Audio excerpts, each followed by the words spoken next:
Good evening, everybody. It is once again Ted the Spieler. I am sorry for the lateness of the hour. You're probably sitting there going, "Wait a minute, it's not all that late." I mean, gee, sometimes you're out here on a 9 o'clock or 10 o'clock, whatever. I understand that.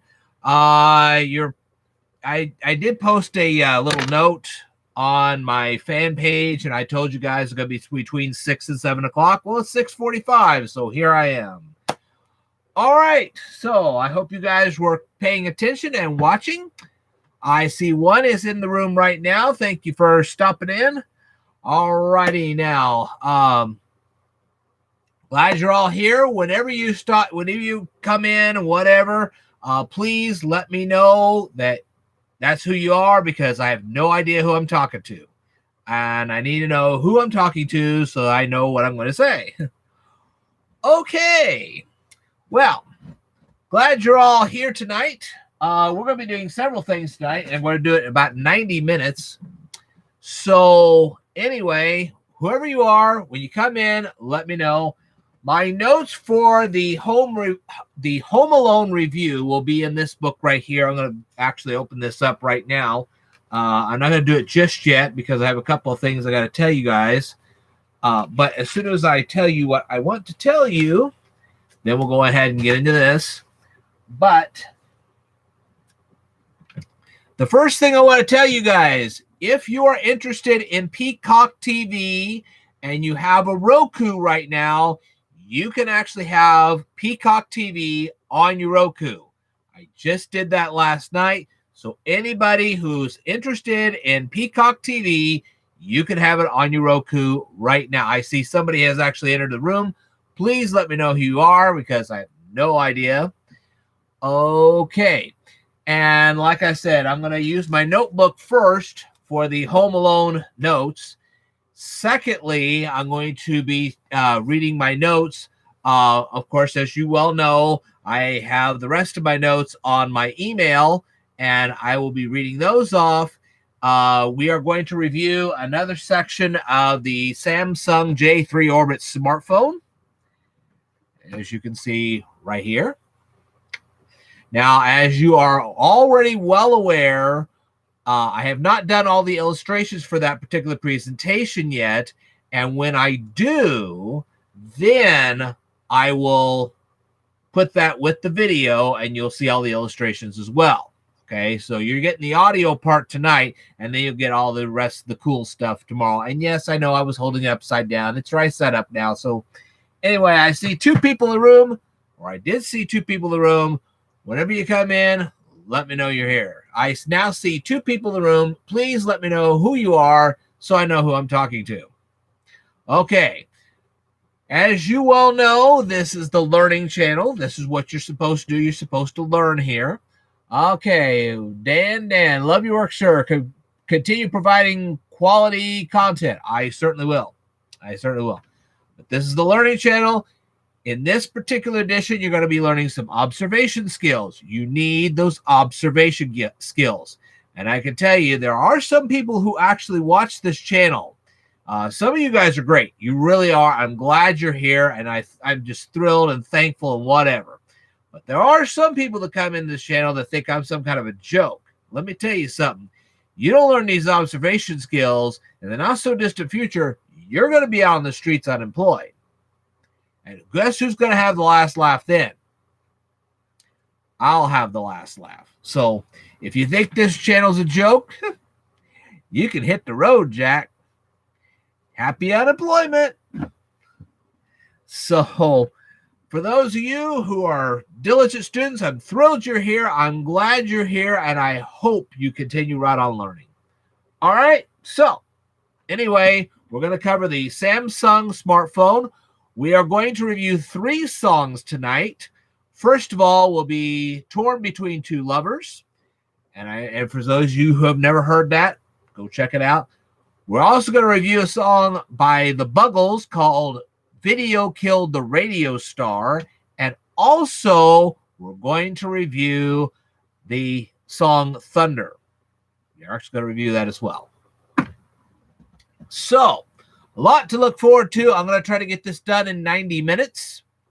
But we are going to start with one thing here. We had a guy Hold on. I get him up. There we go. His name is Pat Richmond, and he had watched my review, quote review, of my he watched my review of the song "Those Were the Days" by Mary Hopkin. How many of you guys actually watched this? How many of you guys actually watched that review? If you're not watching me live, go ahead and leave it down here in the comments below. If you are watching me live, let me know. Anyway, he wrote back to me and he said, "Speed learner. As I said, I was expecting a review. I was expecting an opinion. What is good and bad in the song? What impressed you and what did not impress you? I was expecting you to include some background information, something about the composers.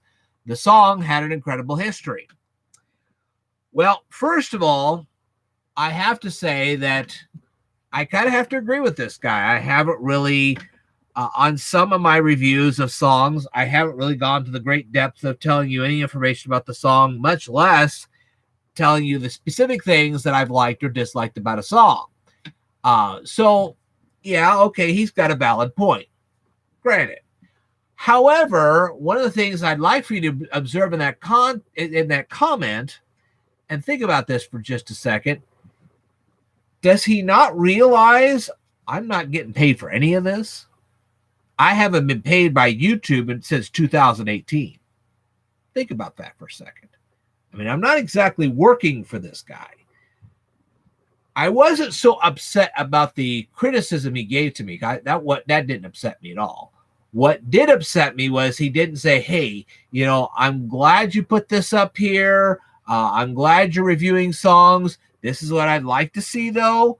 That would have been better. But he had valid points. I'm not saying he didn't. I'm just saying that he should have recognized my work, then said, "Hey, this is what I want," and so on and so forth. That would have been fine. But that's not what he did. So I have a little critique of him. But on the other hand, he is absolutely right. And I will try to do better in the future. And in honor of Pat Richmond, I'm going to do that kind of stuff tonight. You'll see that. So it's not that I'm not honoring his request. I certainly am. But on the other hand, I'm sitting there going, appreciate the things I'm doing. And I don't know, my computer must be updating or something. It's being rather slow. So bear with me on that one. Okay. Now for the important stuff, as you know, I have my Kodak Easy Share. I'll turn it on. I'll get it all set up, and we'll go ahead and do this. But like I said, this is observation skills. Like I said, if you had observed carefully on the comment, yes, he had fair critique. I have no problem with that. But on the other hand, he's not exactly employing me either.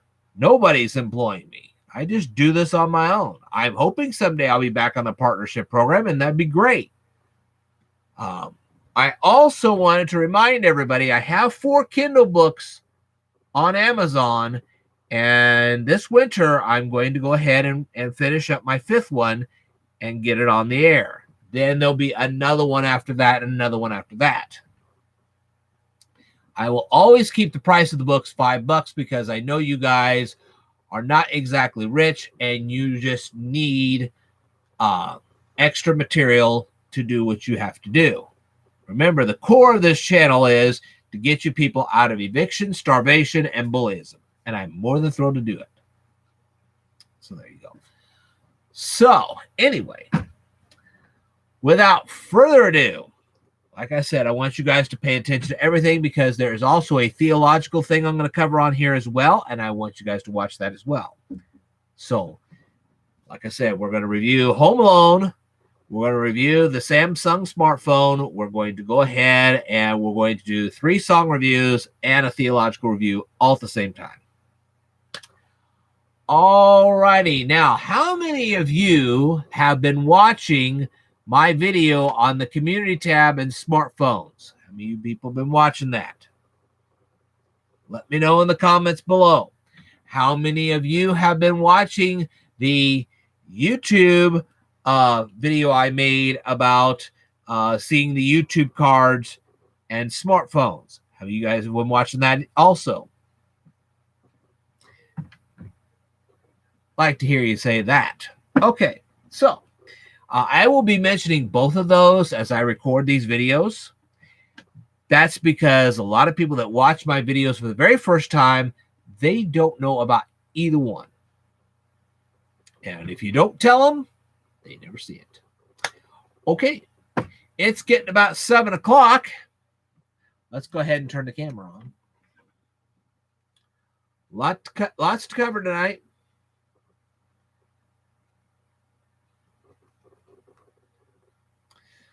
Okay.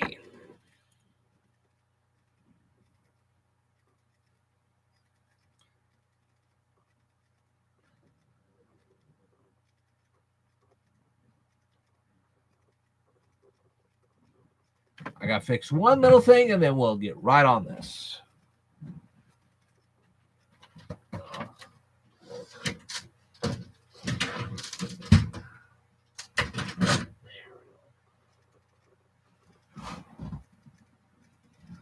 Okay.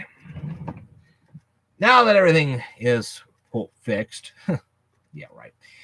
Anyway, let's get into this, shall we? Got my notes right here.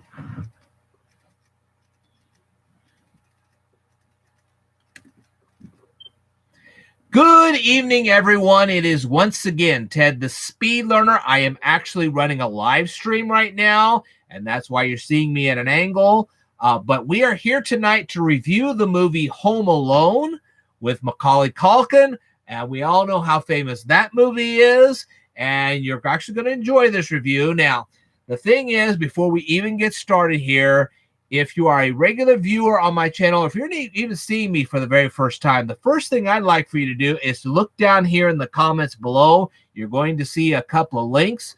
I do actually, from time to time, post on my community tab. YouTube has community tabs for those that have over 1,000 subscribers.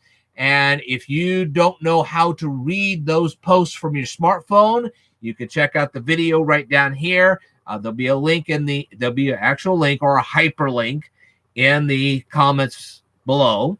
Also, many of my videos, including this one right here, will actually have a card. They're called YouTube cards. It's going to be on the upper right corner, or in this case, it'd be this corner.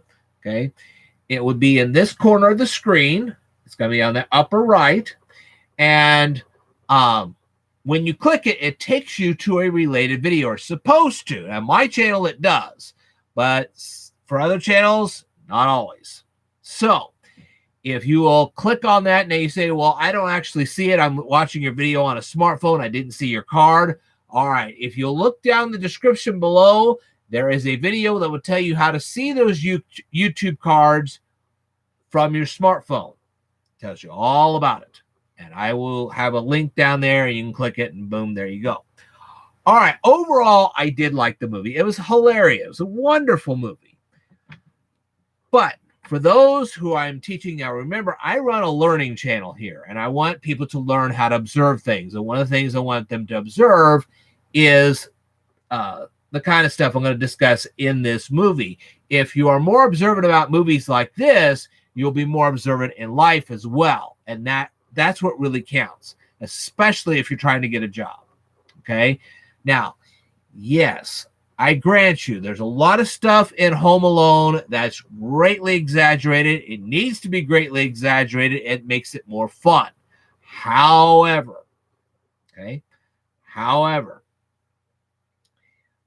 when you're doing a movie like this, you have to have a certain amount of realism. And some of the things I found in this movie just aren't as realistic as they ought to be. So I'm going to go ahead and go through this with you guys. I am actually said I'm running a live stream right now. I just saw that a second person showed up to my live stream. Whoever you are, let me know who you are, because I don't know who you are. All right. Anyway, as they fill in and start watching this particular video, I'm going to go ahead. Now, if you are watching this right now, I want you to take the Home Alone movie, whether you are actually watching this on your Roku device or Amazon Fire Stick or Xfinity Flex, or even if you got the DVD, watch it on your screen. And as you're doing so, listen to me as I ask the following questions. Remember, in this particular case, it's not about that they did anything particularly bad. It's just that some of this stuff was not that realistic. And you have to have, even in a good comedy, you've got to have certain amounts of realism or it won't work. And this is the kind of stuff that really didn't work for me. Okay, so it's not that I didn't like the movie. I loved the movie. But it's just there's certain things that needs to be a tad more realistic. Okay? Now, question number 1. Someone actually let a police officer into their house without checking their identification or conversing with them. I mean, who would do that? Even a young kid wouldn't do that. That's not very realistic. And none of the people, adults and kids alike, even noticed the cop in the house. Really, not very realistic. Okay? And who is Kevin's mom talking to? At the beginning of the movie, she's holding up her phone. She is talking to somebody. Who is she talking to? That'd be interesting to know. What movie were these big kids actually watching? That would be kind of interesting. I mean, why would Kevin McAllister not be allowed to watch a movie that the older kids were watching? I'd like to know what movie that was. Wouldn't you? And Kevin's dad didn't take the time before taking this trip to actually buy a electronic adapter for whatever heck he had. Really. And at Kevin's age, even if he had to have a little bit of help with the packing of his suitcase, nobody even told him, maybe actually wrote down a list of things. You know, he's 8 years old. He could actually read that list. I promise you that. By the time I was 8 years old, I could read a list. I promise you. You're telling me that nobody wrote a list down and said, hey, Kevin, follow this list, and then check his bag later to make sure that he followed the list the way he was supposed to? You're telling me that? Really? Okay. Now, the pizza delivery guy was driving that fast on ice. Okay? And he didn't collide with another car or with a light pole or anything. Right. That's kind of unbelievable. Okay? And he didn't strike any pedestrians either. Right. Okay? And don't tell me, even on an ice-cold day, that maybe somebody's trying to decorate their house or something. They could be still outside. You know, just because they're not taking a long walk doesn't mean they can't be outside. Shoot, there's actually homeless people that actually walk outside in the cold. Even in that kind of a neighborhood, you might find 1 or 2 homeless people walking down the sidewalk, especially in Chicago, if I remember where the movie was set. Yeah, right. And you're telling me in a suburban neighborhood in Chicago, a major metropolitan area, you're telling me that the electric company wouldn't make a special effort to trim the trees so they wouldn't cause a power failure? Right. Now, another thing I have to ask at this point is about the clocks themselves. I totally understand that a lot of the people in this house would have used electronic clocks. Hey, you know, that happens. Okay. Kids are modern these days. A lot of them use electronic clocks. The parents certainly would have bought into this. They probably wouldn't, you know. First question is, you're telling me not a single one of those electronic clocks had a battery backup of any kind? Really? And what about the kid that was more scientific? Let me tell you something. Maybe he could have collected clocks or something like that.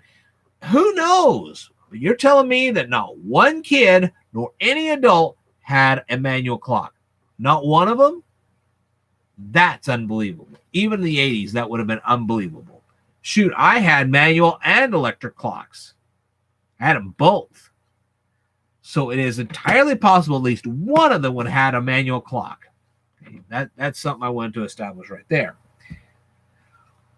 Now, why would a kid from across the street be visiting the McAllister house as they are trying to get into those vans? Why? That doesn't make any sense.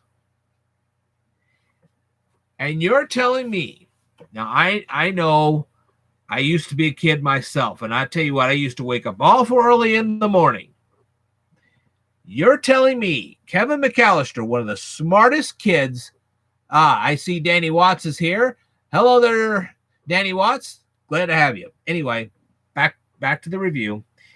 You're telling me that Kevin McAllister, being 8 years old, was the first person that woke up in that house. Secondly, you know, as you watch through the movie, that Kevin McAllister not only was able to hear the police officers when they knocked on the door, but he was able to hear all kinds of things while still in his house. And you're telling me that he did not hear the commotion going on downstairs as they were trying to get going for the trip. Really? I ain't buying that. A lot of things I'll buy in this movie. That isn't one of them. Okay. Oh, and every single member of this family, outside of Kevin, actually made it to the airplane on time.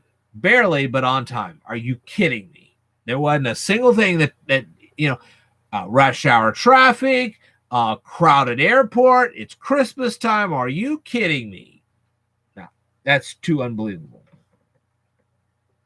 And why didn't they just schedule a later flight? Why did they have to pick that time? I would have scheduled a later flight, honestly.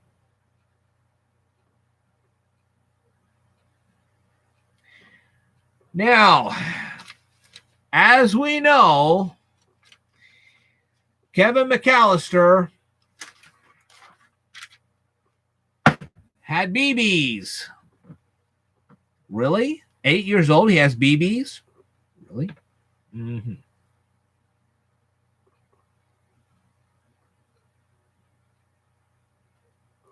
And what book is Kevin's dad reading on the airplane? Mm-hmm. And nobody stays home on Christmas? I know that probably several of them left, but all of them? I don't believe that. And Kevin wasn't seriously hurt when he fell off the bookshelf. Remember the bookshelf collapsed, he fell down? You're telling me Kevin wasn't seriously hurt? I don't believe that. Now, later in the film, you see that Kevin McAllister not only had a ladder, I don't know whether it was in the house or the garage or whatever, but he was very able to use it. Why didn't he use it to climb up to the top of the bookshelf? That doesn't make any sense. All right. And I see we have a third person in our live stream. Hello, whoever you are, please let me know who you are. And Kevin can't read? Really? I mean, think about it. He's buying a toothbrush. How would he even know what a toothbrush is? Except maybe he looked at it and he just guessed it was a toothbrush. I'm telling you, Kevin could read. And if he could read that was a toothbrush, he could read to see if it was approved by the American Dental Association. He could have figured that out, even 8 years old. And you know how smart he was because you watched the rest of the movie. This kid was smart. So he could read. I mean, how else did he buy the groceries? This kid could read. So that doesn't make any sense. And the clerk didn't see the expression on Kevin's face and immediately realized that the kid was frightened half to death. Really? I don't buy that. Oh, and Kevin, in his race to get out of the store and to get back home, didn't drop the toothbrush somewhere. I don't believe that. Now, here's another one I don't believe. Kevin's carrying the groceries home. Okay, we'll get into that a little bit later. Kevin's carrying the groceries home. The bags break. How in the heck did he get all the groceries home? What did he do, make 3 or 4 trips? Shoot, as soon as he left, they could have picked up the groceries and disappeared with them. How was he going to get all of them home? What did he do, go to some neighbor's house and they just happened to be there and he stored it in their neighbor's house until he could get back and get the rest of them? Or ask the neighbor for more bags? Remember, everybody's supposed to be leaving for Christmas. Yeah, we'll get into that a little bit later. And the water company didn't investigate the excessive water usage. Really? Not buying it. And Marv, being so ticked off at Harry for turning on the water like that, didn't go back in the house and shut the water off. Right.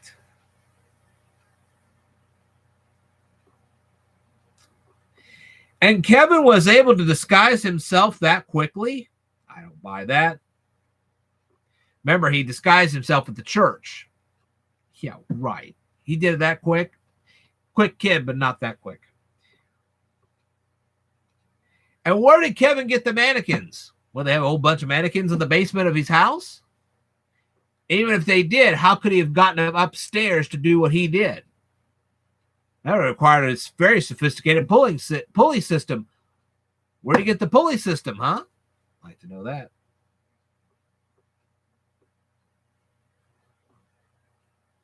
When Kevin slid the money on the pizza box, the receipt was not on the box.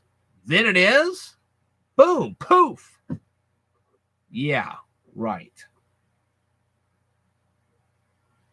Now, I know that Kevin's brother, Buzz, had some money. No question about it. I'm not doubting that. But you're telling me that Buzz had that much money to give to the pizza guy and then later on buy groceries as well. Where's Kevin getting all this money?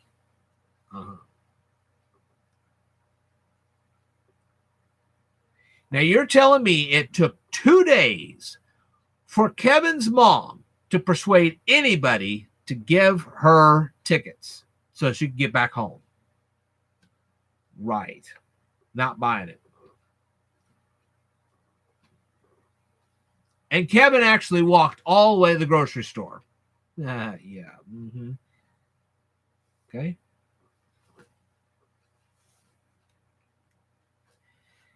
Kevin has a ladder. He obviously knows how to use it. And that was back with the bookshelf thing. Yeah, right. Okay.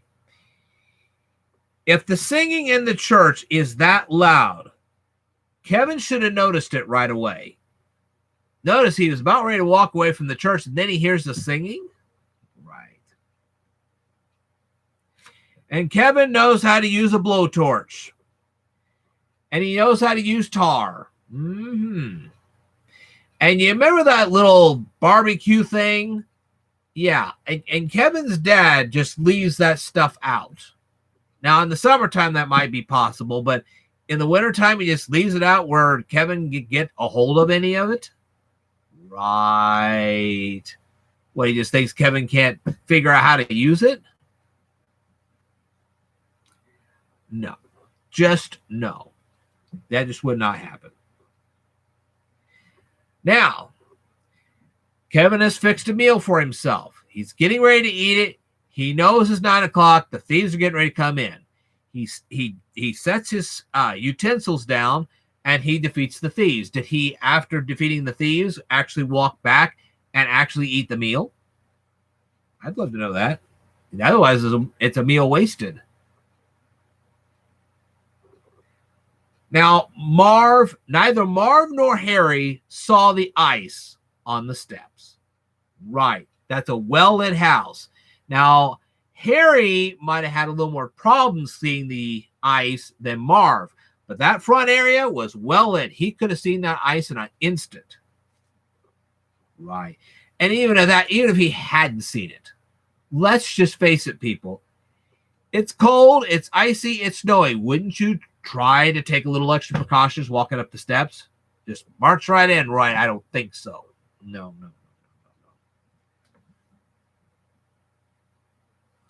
Okay.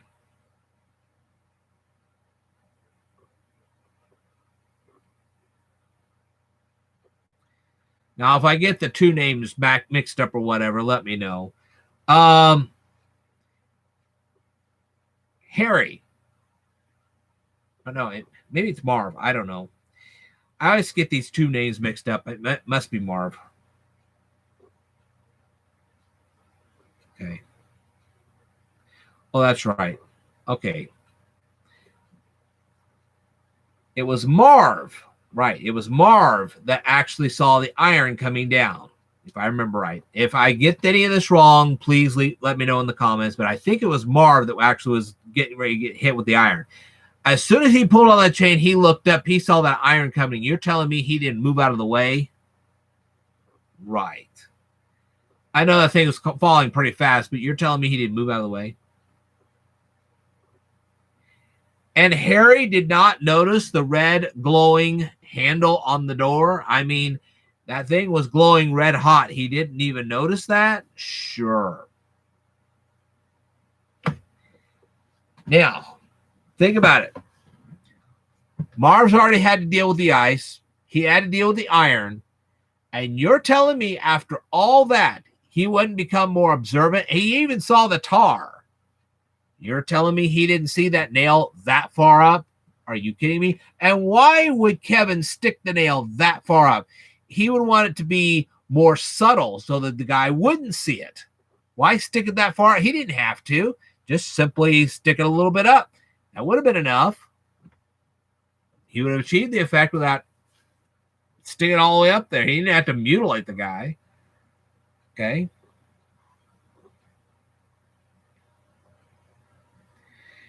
Now, Marv tries to climb in the window. Okay. Fine. He had already dealt with the nail. He didn't observe all the ornaments. Wrong. I don't think so. Neither Marv nor Harry suffered a back injury. Okay. Now, remember, they'd already been hit with the paint cans. Fine. They didn't suffer any back injury? Really? I don't think so. The basement is entirely flooded, but there's still electricity in the house. I don't think so. Are you kidding me?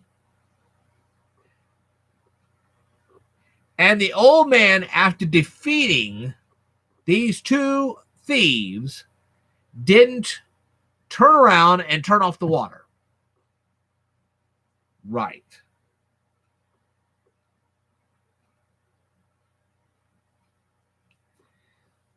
Now, here's the last one. Finally, they've caught the thieves. The police know that this water is running, and you don't see the water trucks immediately coming out there to shut off all the water. Why didn't the police shut off the water? Really? Do you now see why some of this was just a little too unrealistic? You have to have a certain amount of realism for a movie to work, and this was just way over the top. I know the movie was supposed to be over the top, and that's fine. But I let a lot of it go because I figured, that was kind of over the top. But some things you just can't let go, and those are the things I can't let go. That's just too stupid. There's a level of stupidity in this movie, and it's great, and it works, and it's funny, and I'm thrilled with it. But that's just too stupid. So I'm going to give this movie a B+ because it really was that good. But there are some things that just aren't that realistic. All right. So I want to thank you very much for watching this particular presentation. I will tell you more in a future video, so I'd like for you to stay tuned.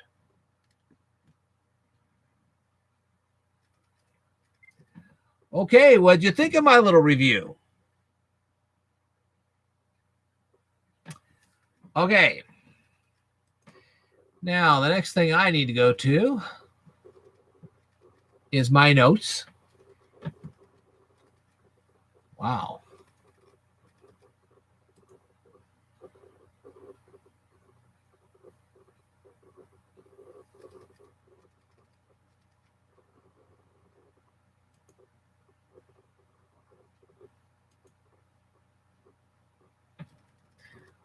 Okay, the next thing I'm going to go ahead and do is to tell you guys about the Samsung smartphone.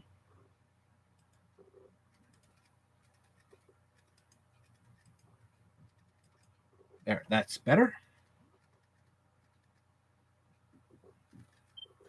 Let's try that again.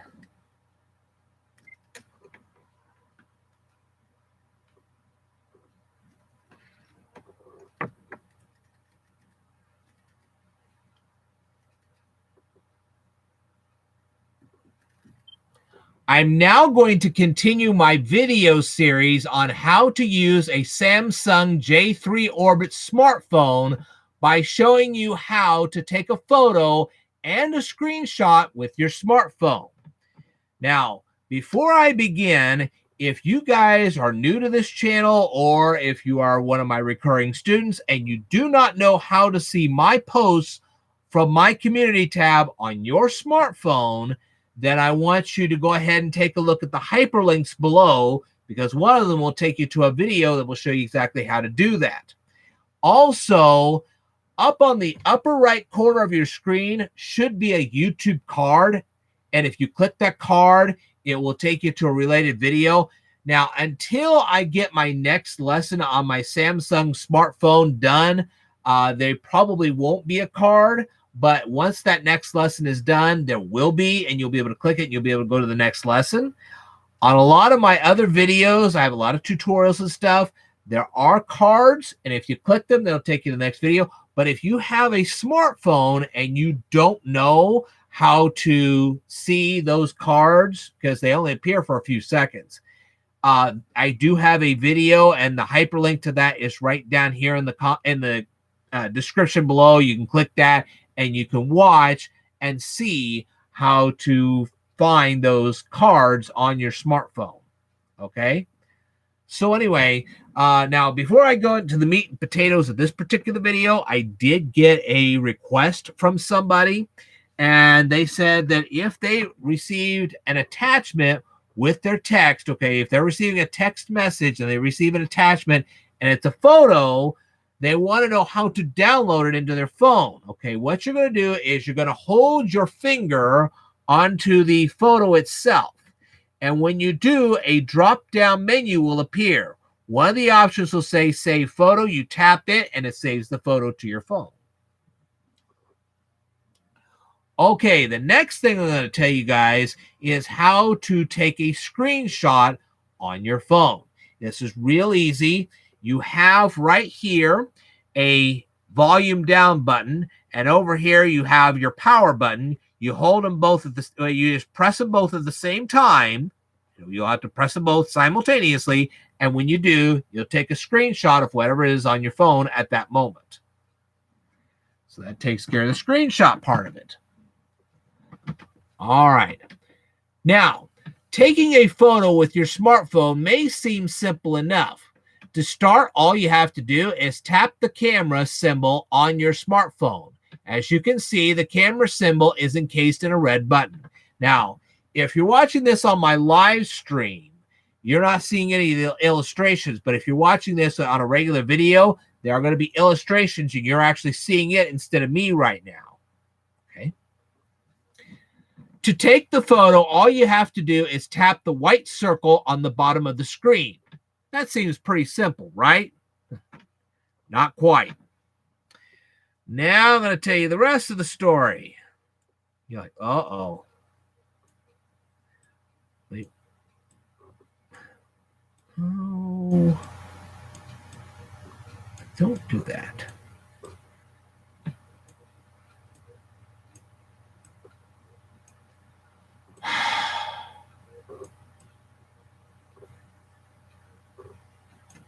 Okay. Your smartphone has two lenses. Okay. One is right here. The other's on the other side. Okay. One, of course, is facing away from you, and the other is facing towards you. The lens facing away from you will take photos of what is in front of you. The lens facing towards you will take a photo of you. It's great for selfies. So how do you switch between these two lenses? There is an icon just to the right of the white circle, as you can see in the illustration that you're seeing now. This icon looks like a camera lens with two arrows surrounding it. To switch from one lens to the other, just tap the icon. The icon on the left of the white circle will take you to your photo gallery. That way you can see all the photos that are stored on your phone. I presume that you noticed all the words above the white circle. Allow me to tell you what will happen if you tap any of those words. Some older people struggle to hold their cameras steady while taking a photo. That is because their hands shake ever so slightly. Some of it shakes a lot more than that, but we'll get into that. The smartphone, your smartphone, can compensate for a person's shaky hands. Just swipe the words to the right and tap the acronym HDR. After you type the acronym, just tap the white circle to take the photo. Now, what if you have shaky hands and you have to take a photo at night? The smartphone can compensate for both situations simultaneously.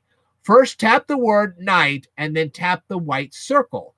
Not only will your smartphone compensate for your shaky hands, but it will also adjust the exposure of your lens to compensate for the lack of light due to the fact that you're taking a photo at night.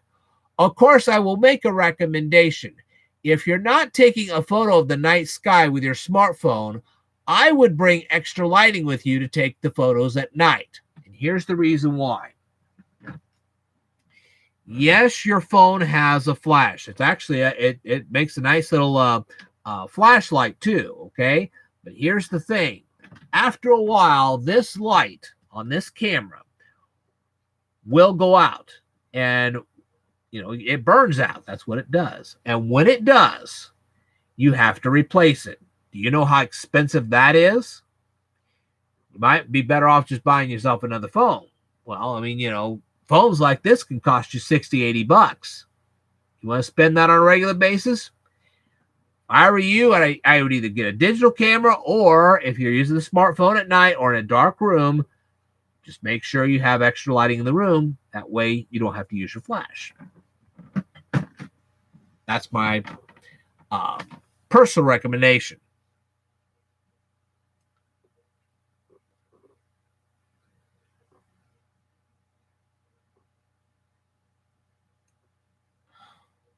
Okay. If you want to take a panoramic shot with your smartphone, you will start by tapping the word panorama. Then tap the white circle. Make sure you start taking your photo with what will be on the left side of your panoramic shot. Then slowly move your smartphone to the right until your smartphone tells you to stop. So what happens when you tap the word Pro? This camera mode will allow you to manually adjust certain settings on your smartphone so you can take professional photos. What can you adjust? Well, the first thing you can adjust is the ISO. What is ISO? For starters, it isn't an acronym as many people believe.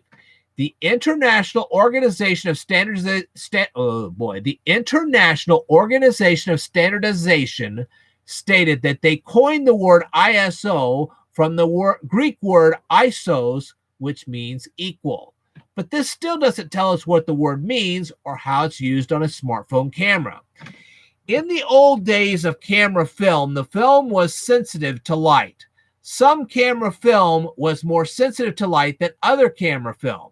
So if you're in a room with dim fluorescent light and lots of people dancing on a dance floor, you would probably use a high ISO number on the camera film. Okay? So in other words, when you buy your camera film, back in the old days when you had 35 millimeter camera, you would find a high ISO number. Back in those days, they would have 200 speed, 400 speed, 800 speed, 1600 speed. Well, those speeds represented the ISO speed. The higher the number, the better you had with fluorescent light or lowly dim light or something like that. The thing is, though, that it actually made your picture grainy. Okay? And it was less capable of let's say you wanted to print your picture other than a 4x6, so you wanted to print it like an 8x10 or something. You started printing your picture larger, you could see what happened when you actually took the photo. Okay. So enlarging high ISO number photos isn't recommended. Okay. It would be better to put better lighting in a room than trying to buy something with a higher ISO number. But what about smartphone cameras? They don't use camera film. So how do they take photos? And how can people use the ISO feature on their smartphone? Let's start with a lesson about molecules. Some molecules are positively charged. They are called protons. Others are negatively charged. They are called electrons. And both these words are going to be very important in just a minute. And then there are others that have no charge at all. They are called neutrons. What does this have to do with a smartphone camera? Well, I'll explain. Give me just a second here.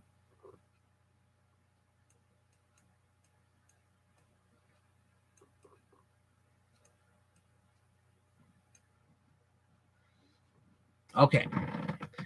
Unlike ISO, pixels are actually an acronym for the words picture element. Okay. So pixels is an acronym for the words picture element. If your smartphone camera has 3 megapixels, it has 3 million picture elements. If it has 12 megapixels, it has 12 million picture elements. So what do these picture elements do? They measure light intensity. How do they do that?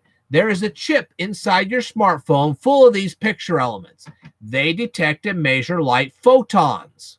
That's the positively charged molecules.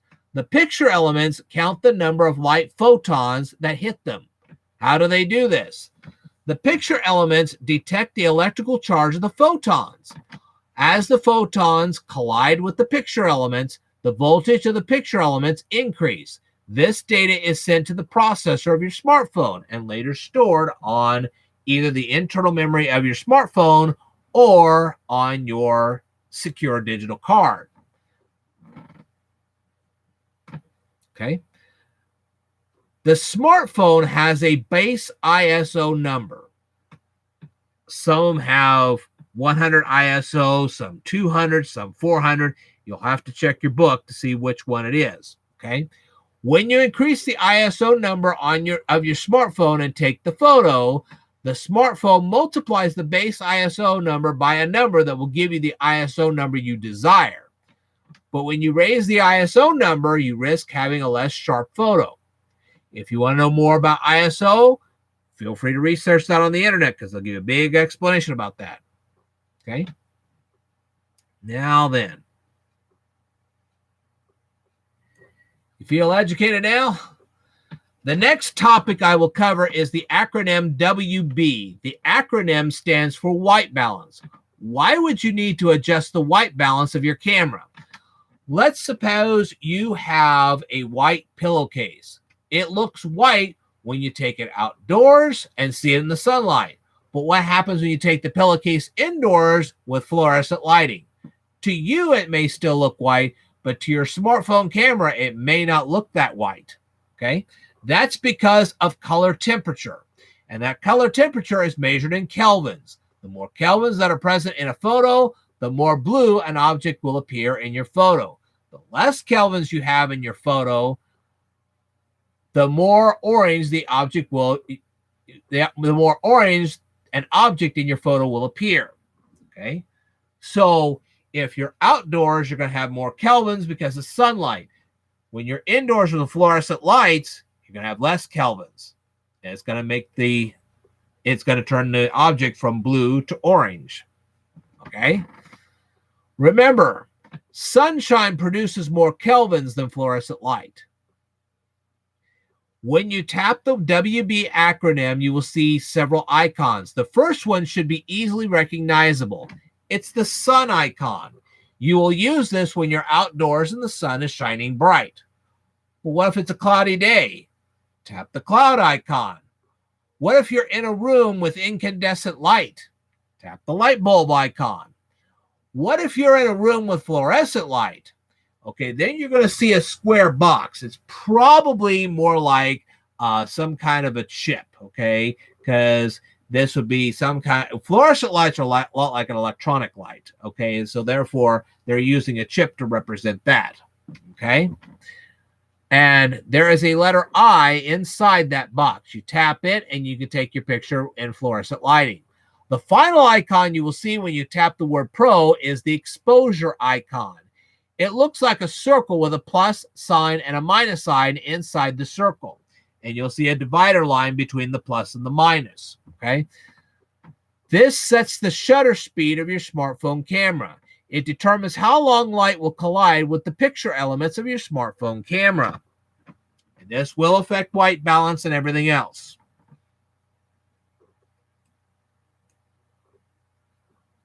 Okay.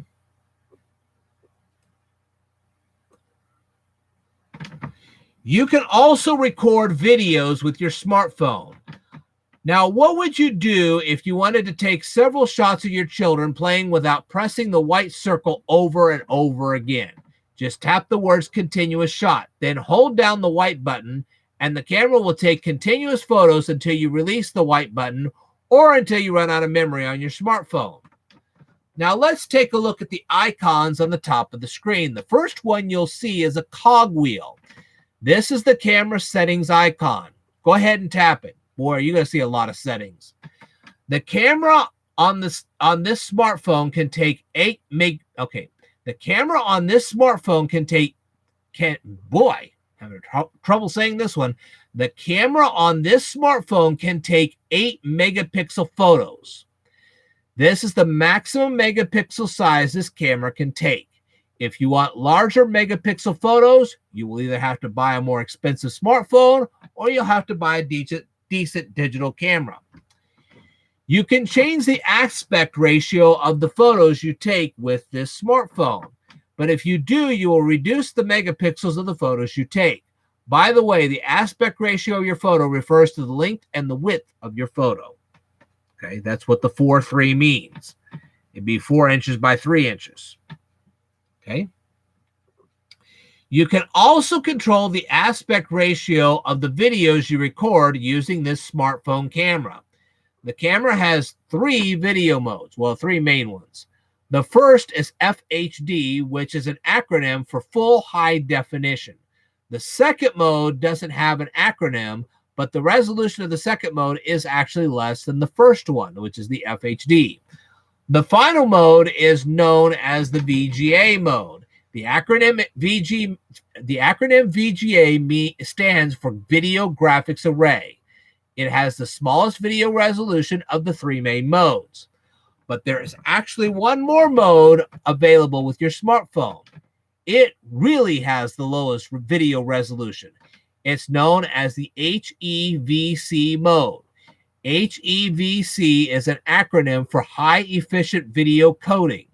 Converting HEVC videos can be a real chore because not all video processors can process HEVC videos. I'm not really sure if Nero can do that, but I'm sure there's something that can actually do that. Okay? Now,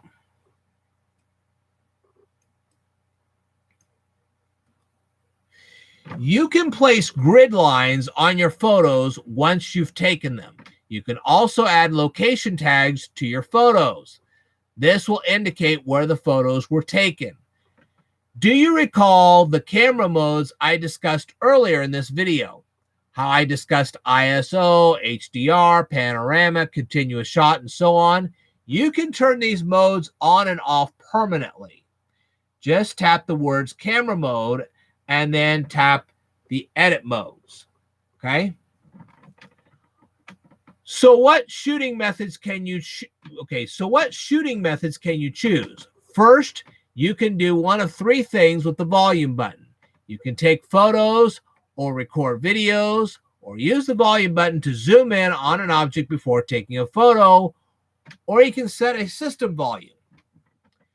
You can add a floating shutter button on your smartphone screen, which you can use when you're taking a photo.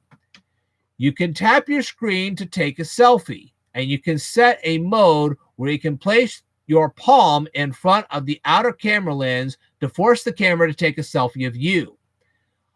The one thing you don't want to do is store all your photos inside your smartphone's internal memory. Remember, the apps on your phone will take up a lot of memory in your smartphone. So I recommend that you purchase a micro-secure digital camera, a micro-secure digital card and insert it into your smartphone. Then tell the smartphone to store your pictures there. You can quickly turn on the camera on your smartphone by pressing the home key twice. You can also review photos immediately after you take them. Your smartphone automatically makes a shutter snapping sound when you take a photo. You can turn this sound effect on or off. The next icon you see at the top of your smartphone screen is a lightning bolt with a line drawn through it. This controls the flash bulb on your smartphone camera.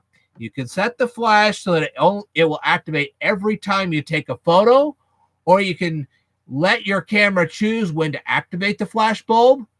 Considering how difficult and expensive it is to replace the flash bulb on your smartphone, I recommend shutting off your flash bulb before taking a photo. You want to do that? Get a digital camera. Okay. The next icon you will see is a clock. This will let you set a timer on your camera. That means you can pose for a photo before your camera actually takes the photo. You can tell the camera to wait 2 seconds before taking the photo, or you can tell it to wait 5 seconds or even 10 seconds. Plenty of time to pose for. That means that if you're all by yourself and you have nobody to hold the smartphone to take the photo, you can do that. Okay. The next icon you will see controls the aspect ratio of your photos. I covered aspect ratios earlier in this video. The final icon you will see is a magic wand. I will let you experiment with this particular camera icon. Feel free to leave information you learn about this icon in the comments below.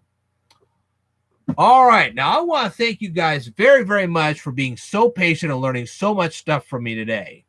And I'm sure you're going to love this video. All right, in my next tutorial, I will teach you how to use all the features. Yes, your smartphone has a calculator, and some of it has scientific functions. You will want to know how all of that stuff works, because that can come very handy if you are in class doing homework, so on and so forth. Yeah, you could actually do scientific calculations on your smartphone. I bet you didn't know that. So, when you see me next time, you will learn how to do all this. All right, this is the Ted the Speed Learner signing off. I will tell you more in a future video, so I'd like for you to stay tuned.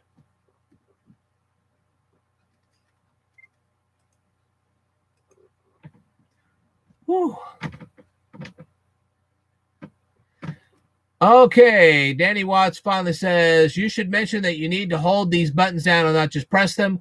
I've never heard of a phone flash burning out. LEDs have an extremely long lifespan, along with the fact that the flash will rarely be on. I actually had that with my digital camera, and the flash burnt out on it. And as a matter of fact, the very camera that I was using just now to record this particular video was the very one that it burnt out on.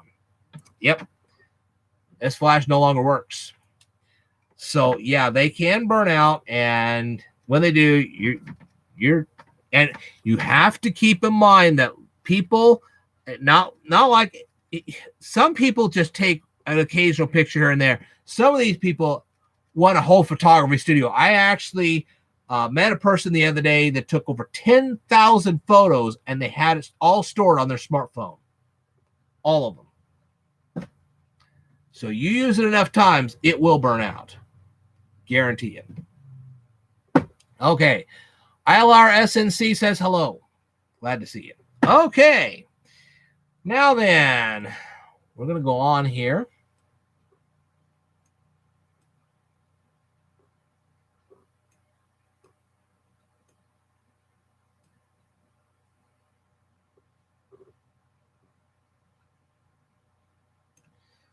Okay.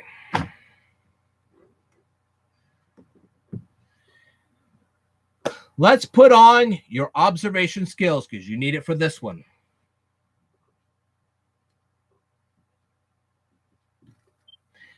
This video response is going to go out to Mike Winger, and that's because you posted a video entitled Why Jesus Cursed the Fig Tree and Flipped Out in the Temple. Okay, in this particular case, it's not the information that you have in your video that's such the big concern.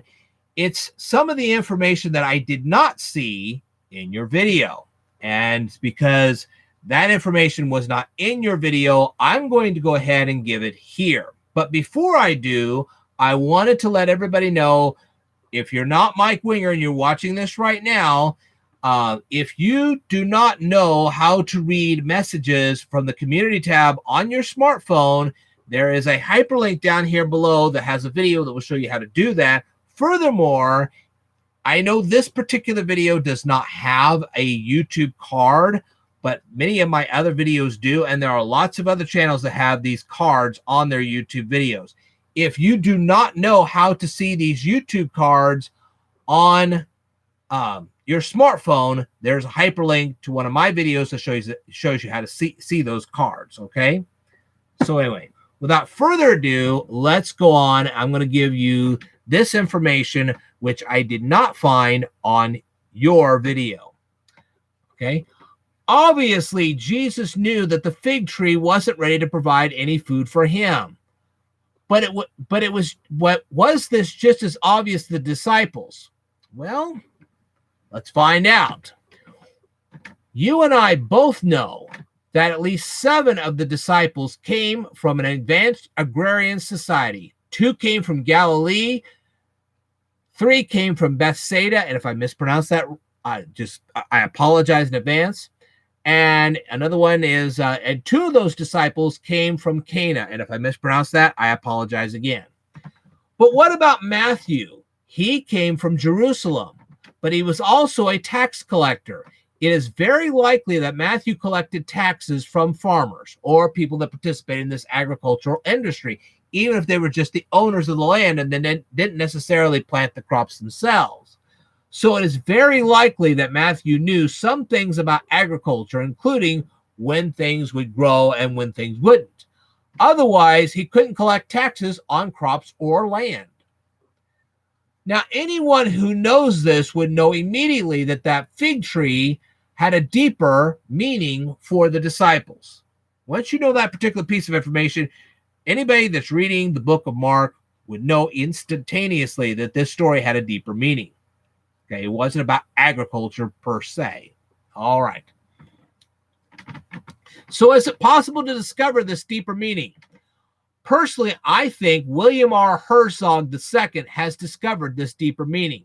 He discussed it in his book entitled Jesus, Justice, and the Reign of God. So what details did he provide in his book? Well, here's the book right here. Okay. And I'm going to be referencing chapters 5 and 6 of this book. And if you want to read it for yourself, you are welcome to do so. Okay. In chapters 5 and 6 of his book, which I just showed you, he determines that wealth in the first century was equated with land ownership. The Bible seems to verify this. A careful examination of Leviticus chapter 25, okay, Leviticus chapter 25, verse 23, would make this point very clear. Now, Mr. Herzog mentions and actually points out that only 2% of the population, he says Palestine, it would be not only Judea, but all the territories that Herod Antipas owned as well. 2% of those territories, okay? 2% of the population of those territories owned all that land. Only 2% of the people that lived in that land owned it all. Okay? All right. How was this achieved? According to Mr. Herzog, the Prose Bowl, and he mentions this quite frequently, was one of the tools. I'm sure it wasn't the only one, but it was one of the major tools used to achieve this control. I mentioned the word prosbul in one of my previous responses to you. And I'm surprised you didn't bring it up in this particular presentation, but oh well. Anyway, did Matthew the tax collector know about the prosbul? It is very likely that he did. But what does all this have to do with the fig tree? Well, we'll get to that because there's a lot of details to cover on top of this. First, let me state that Jesus didn't just calmly walk up to the fig tree and say what he said. He didn't say, hey, you know what, guys, check out this fig tree, da-da-da-da. He probably walked up to the fig tree, he held the leaves, he examined the tree very carefully, so on and so forth. And here's the reason why. Okay, he was using the fig tree and as an illustration. Why would he do that? Both he and his disciples at that moment were well aware that Jesus was very soon going to be facing imminent peril. We all know what that peril was. So it was important for Jesus. It was important to Jesus that the disciples remember the lesson he was teaching them. This required a mnemonic device. In other words, the mnemonic device, it's hard to say this word. The mnemonic devices used by Jesus throughout the entire four Gospels are similar to the ones used by Harry Lorraine in his book entitled The Memory Book. And I have mentioned this to you twice before, but here it is. This is something I actually teach on my YouTube channel, something that so far I have never seen you mention on any of your videos. Okay. Mr. Herzog also said that anything that wasn't controlled by Herod Antipas was controlled by the high priests and elders. Okay, Herod Antipas and his constituents, okay, remember that 2% of the population, they controlled a certain territory. This would have covered Nazareth and all the area around Nazareth. Okay, now when we're talking about Jerusalem and all of its outlying areas, that was controlled by the high priests and elders. It was also controlled by Pilate. Of course, I'm referring to who controlled Jerusalem and its surrounding community. As a matter of fact, 22 of the high priests in the time of Herod the Great came from the following Judean families. And if I mispronounce any of these, I apologize in advance. Boethus, Annas, Phoebe, and Chamath. Now, just so you guys will know what this is all about, in this particular video, I know I'm doing a live stream right now, but in the real video that you are probably watching right now, I'm going to leave those names right down here in the description below so everybody can look them up. Okay? They not only controlled the Sanhedrin, or Sanhedrin, which depends on how you want to pronounce it, and the temple treasury, which a lot of people don't know.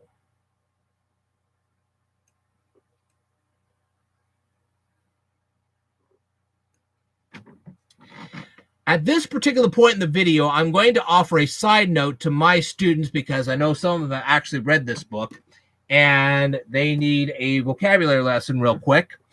All right. The definition of the word usufruct, and I'll leave that word down here too in the description below.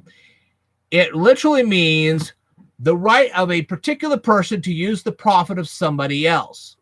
This concept will play an important role in this particular discussion. Remember, in an advanced agrarian society, a farmer wasn't just able to grow enough crops to feed his own family. He was able to grow extra crops to barter with his neighbors. This disturbed the Sanhedrin at the temple. Okay. Now, another couple of details that I think will also fit into this discussion is that when we're talking about when Solomon finished the first temple, okay, he taxed the Jewish citizens heavily and used forced labor to finish the building of the temple. Another thing that I didn't hear in your presentation is that Solomon owed Hiram, which was the king of Tyre at that time, a very large debt. So Solomon gave Hiram 20 cities in Galilee, according to 1 Kings chapter 9, verses 10 through 14. Earlier in this presentation, I mentioned that according to Leviticus, God would oppose giving or selling land. God also established a connection between land and the Torah, which is 1 Kings chapter 9, verses 6 through 7.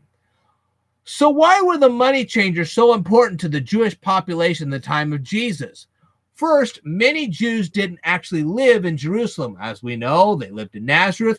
We already know the story of how Jesus, Mary, and Joseph traveled all the way from Nazareth to Jerusalem through Bethlehem. We know that story, okay? I would imagine it was the Passover, if I remember right. If I don't, you can correct me, but I'm pretty sure it was the Passover. That's why they went, okay? And if I'm wrong, fine. All right. Anyway, well, I know they went for the census. If I'm wrong about that, you can let me know. And if I'm wrong, I'm apologizing now. Okay. Anyway, let's go on.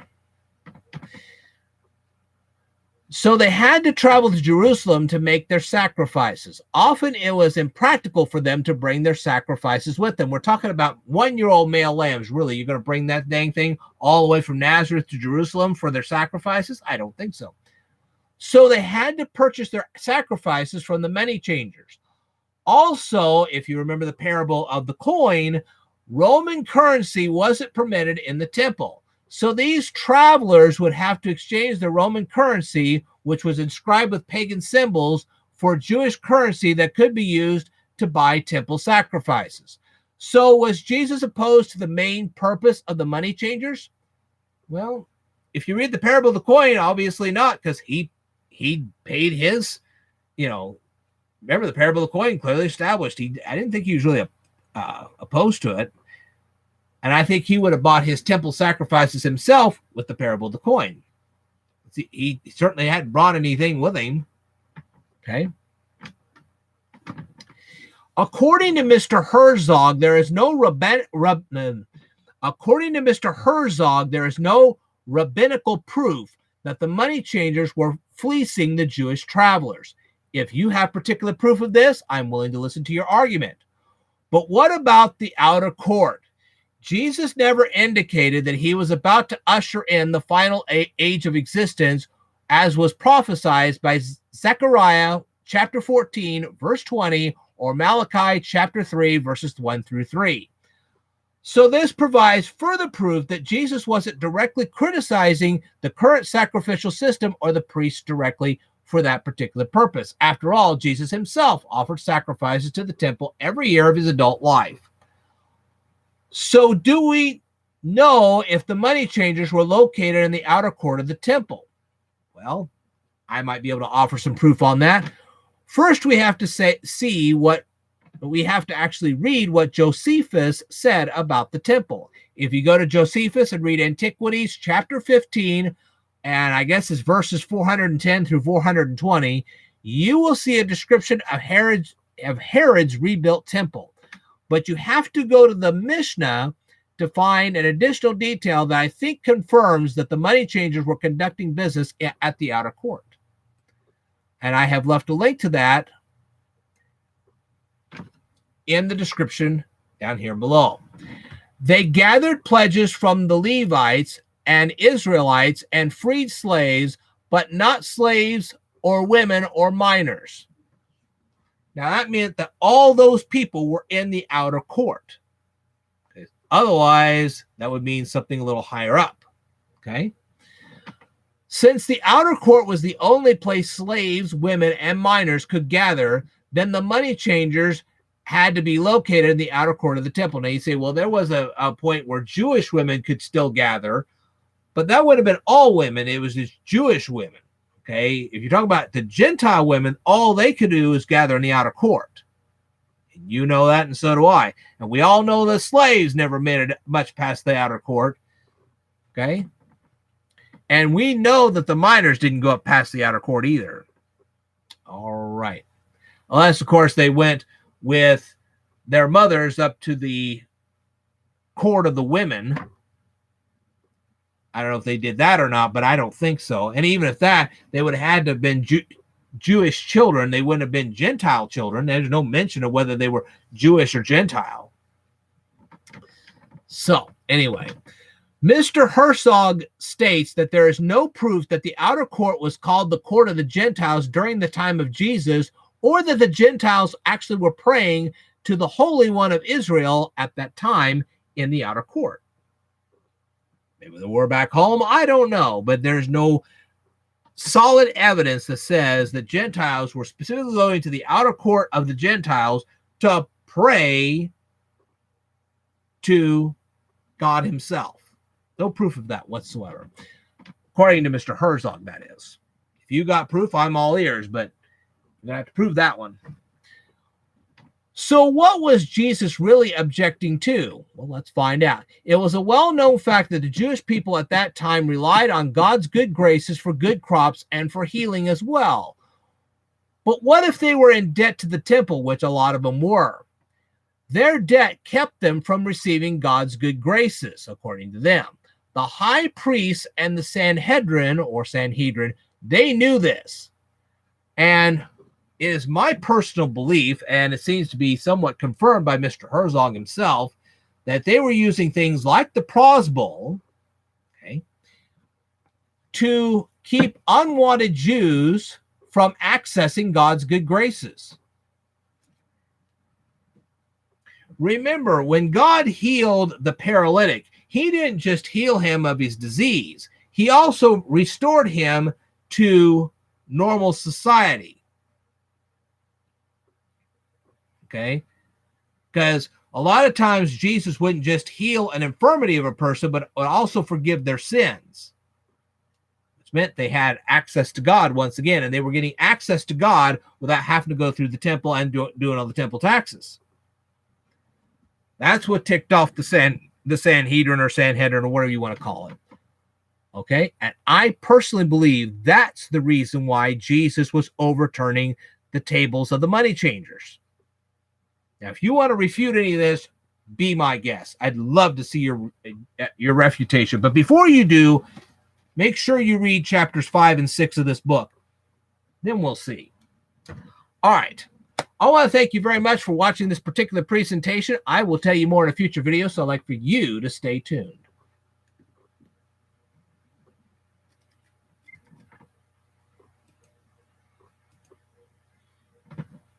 Well, you guys feel really educated now?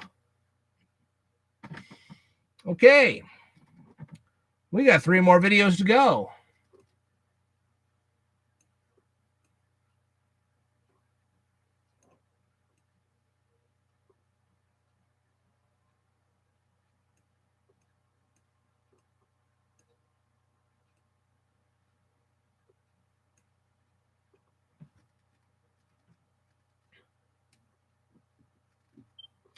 This video response is going to go out to Mary McGregor, and that's because you uploaded a music video entitled Torn Between Two Lovers. Now, this song has been out since the 1970s, okay? But before I get into this, I wanted to say that if you're one of those people that's watching this for the very first time and you're not Mary McGregor and you don't know how to see posts that are posted by people like me on the community tab on your smartphone, I actually have a hyperlink down here below that will show you, there'll be a video there that will show you how to see these posts, these community tab posts on your smartphone. Okay. I also have a hyperlink down here below. If a lot of these videos, including this one here, will have a YouTube card. Okay.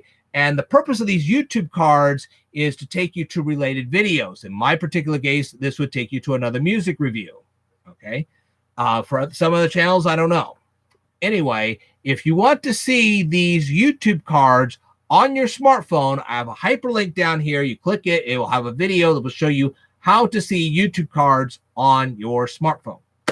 Okay, without any further ado, I watched your entire music video. I also I've heard this song many a times. And I want to first start by telling everybody a few facts about this song. This song was written by Peter Yarrow, and if I mispronounce that, I really apologize in advance. Peter Yarrow was a member of the band Peter, Paul, and Mary. Go check that one out. This song was released in 1976. This song inspired a television movie, by the way. Mary McGregor was interviewed by Billboard magazine for a book that they later published. She admitted that this song indirectly led to the breakup of her own marriage.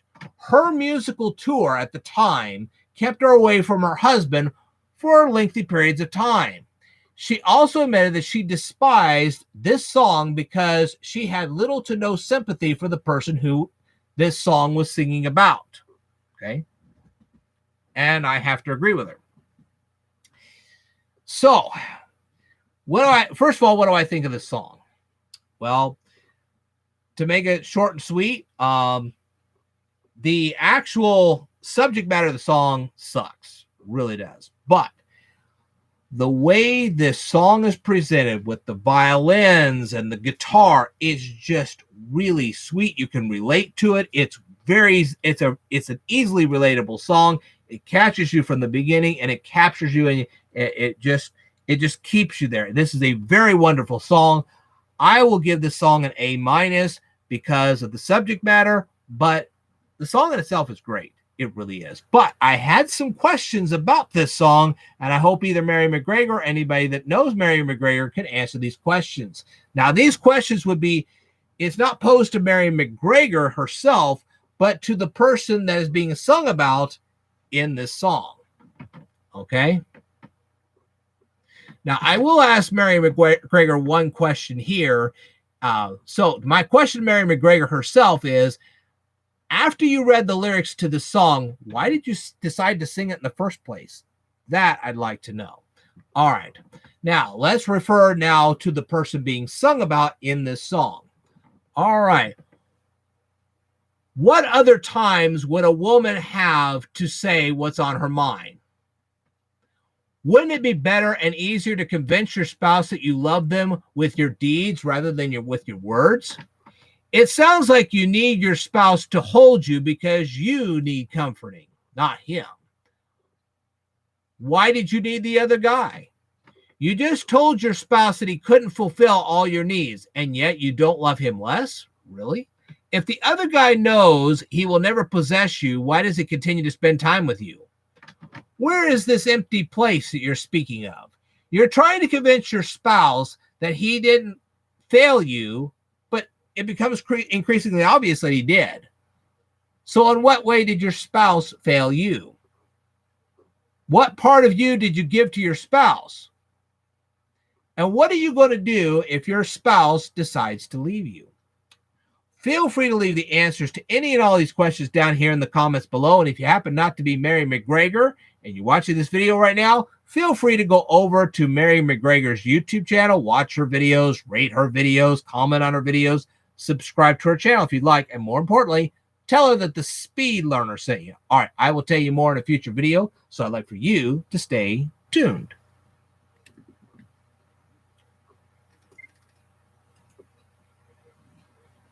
Everybody still here? Cool.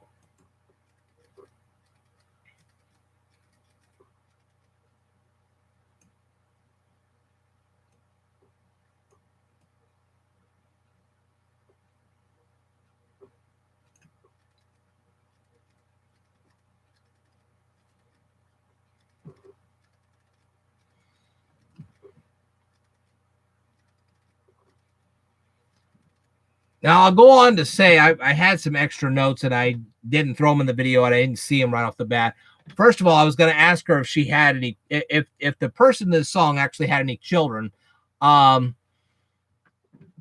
already mentioned there was a perfect mix of violins and guitar. You can actually hear the pleas of this lady in the lyrics you are referring boy. You can hear the pleas of the lady that the lyrics are referring to. Mary McGregor did with this song the same thing that Eric Carmen did with his song All By Myself. That is not the same as what Celine Dion does. Oh my gosh. Don't even get me started there. Okay. Celine Dion focuses more on her voice than she does on the song that she's actually singing. And that is why her songs fail and other people don't. All right. So, just thought I'd add those extra notes.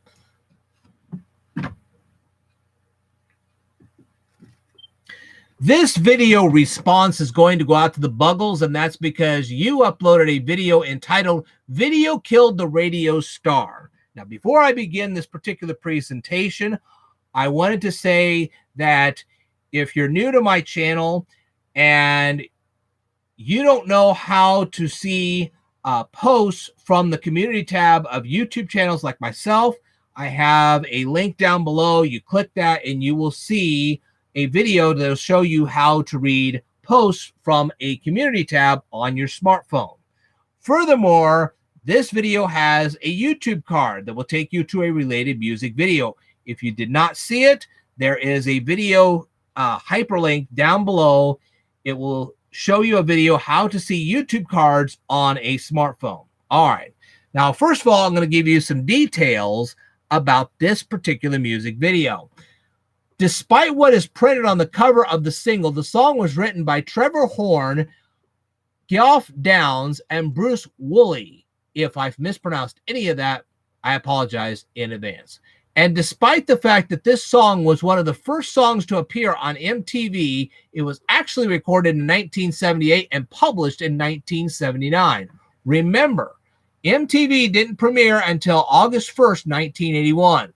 So this song wasn't directly referring to MTV.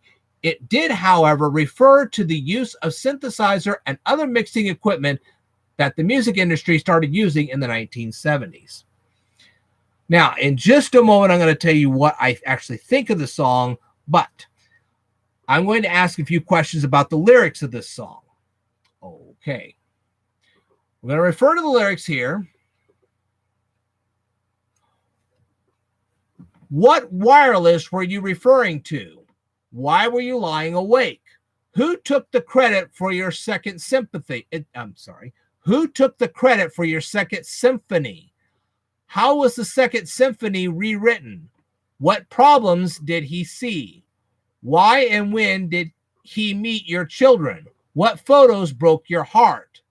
Where is the abandoned studio and why was it abandoned? And what is a VTR? All right. If you know the answers to any of these questions, feel free to go over to, well, okay, let's start again. If you're not the Buggles and you're watching this video right now, feel free to go over to the Buggles YouTube channel, watch their videos, rate their videos, comment on their videos, subscribe to their channel if you like, and more importantly, tell them that the Speed Learner sent you. And if you happen to know the answers to any of these questions, go ahead and leave them down here in the comments below. All right. Now, what do I think of this song? The song accomplishes one goal. It sounds more like a radio jingle than an actual song. I have to compliment the female backup singers. They did a wonderful job. They sounded wonderful, but the song is absolutely terrible. And I think it's supposed to be, really. Otherwise, the song loses its main point. If it was not terrible in the first place, it would have lost the point that the song was actually trying to make. The song actually does catch your attention, but it will not hold your attention for long. So, because of that, I'm not going to give it an A. I'm not going to give it an F. I'm going to give it right in the middle, a C. That's what I think of the song. All right. I want to thank you very much for watching this particular presentation. I will tell you more in a future video, so I'd like for you to stay tuned.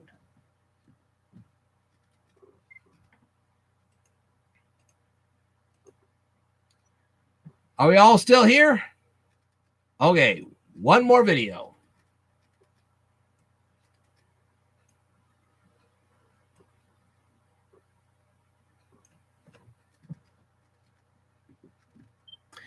This video response is going to go out to Imagine Dragons, and that's because you uploaded a music video entitled Thunder.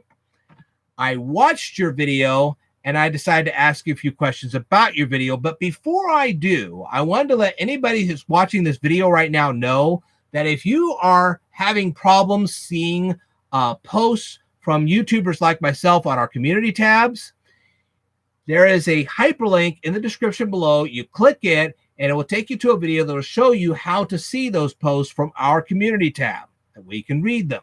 Secondly, there is a YouTube card on this video. It will take you to a related music video. If you are not seeing it and you're watching this on your smartphone, go ahead and click the link down below. There's a hyperlink that will take you to a video that will show you how to see these YouTube cards. Okay. Now, this particular song was written by Dan Reynolds and his bandmates, Ben McKee, Wayne Sermon, and Daniel Platzman. If I got any of those pronunciations wrong, I want to apologize in advance. According to the website Song Meanings and Facts, which, by the way, I have a hyperlink to that article down here below too, this song was about the band members and their struggle and the struggles they had to face to achieve their musical dreams.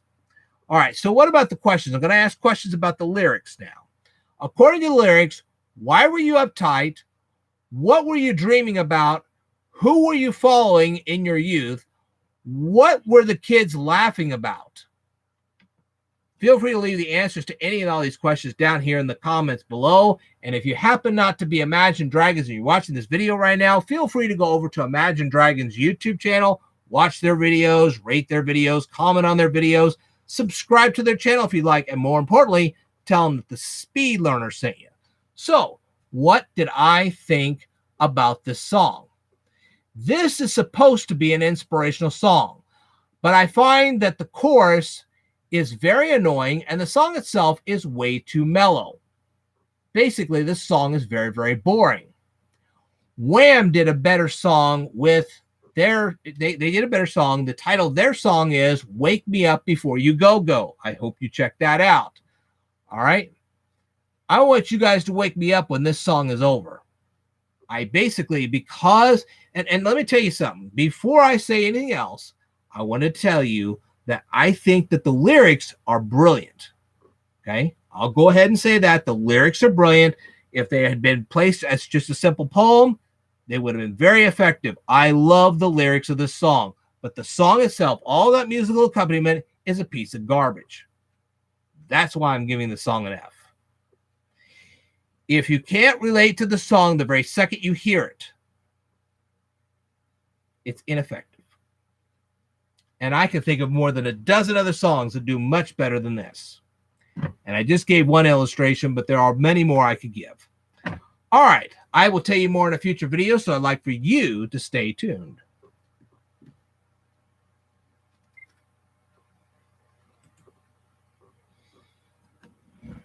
That's it, people. Are you educated? Did you learn anything? I hope you did. All right. Now, I have to tell you, folks, that I have to get off of here now because I have to go to work early tomorrow. And I may or may not post something on Monday. I got a big whacked out work schedule coming up. The next time will be the following Sunday. Hope to see you then. I want to thank each and every one of you for tuning in tonight and watching this particular presentation. I will tell you more in a future video, so I'd like for you to stay tuned.